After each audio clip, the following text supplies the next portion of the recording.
நேர்களே வணக்கம். நாம் இப்போது எடுத்துக்கொண்ட இந்த தலைப்பு என்பது 4, 13, 22, 31ஆம் தேதி பிறந்தவர்களின் வாழ்க்கை ரகசியம் என்ற தலைப்பின் அடிப்படையிலே நாம் இங்கே தெரிந்து கொள்ளலாம்.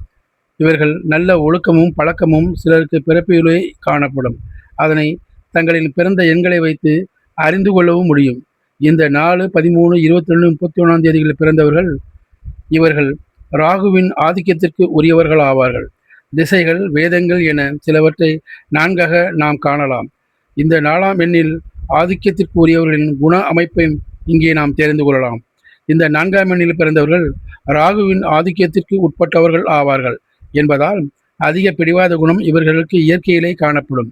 பிறருடைய அந்தஸ்தையோ, வளத்தையோ, செல்வத்தையோ, பின்னால் இருக்கும் பலத்தையோ பற்றி இவர்கள் சற்றும் தயக்கம் காட்டாமல் மனதில் பட்டதை தைரியமாக வெளிப்படையாக கூறக்கூடிய இயல்பு கொண்டவர்களாக இவர்கள் இருப்பார்கள். ஒளிவு மறைவற்ற இவர்களின் அதிகாரமான பேச்சால் பல இன்னல்கள் சந்திக்க நேரிடும்.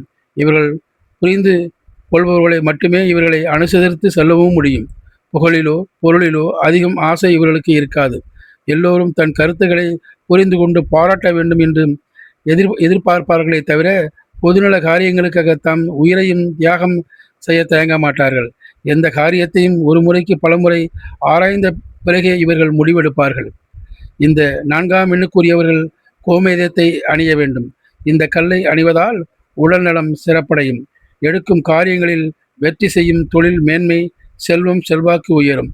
ராகு காலங்களில் செவ்வாய், வெள்ளி, ஞாயிறு போன்ற நாட்களில் துர்க்கையம்மனுக்கு எலுமிச்சம்பழத்தில் விளக்கேற்றி வழிபட்டால் எல்லாம் நன்மையே நடக்கும். இந்த 4, 13, 22, 31 ஆகிய தேதிகளில் பிறந்தவர்கள் தங்களின் குணமறிந்து செயல்பட்டால் எதுவும் நன்மையாகவே அமையும் என்று சொல்லிக்கொண்டு நான் மீண்டும் உங்களை வேறொரு பதிவிலே சந்திக்கின்றேன். நன்றி, வணக்கம். என் இனிய தமிழ் மக்களே, உங்கள் ஆதவன் டிவியில் ஆதவன் டிவியுடன் இணைந்திருங்கள். உங்கள் ஆதவன் டிவியில் ஆதவன் டிவியுடன் இணைந்திருங்கள்.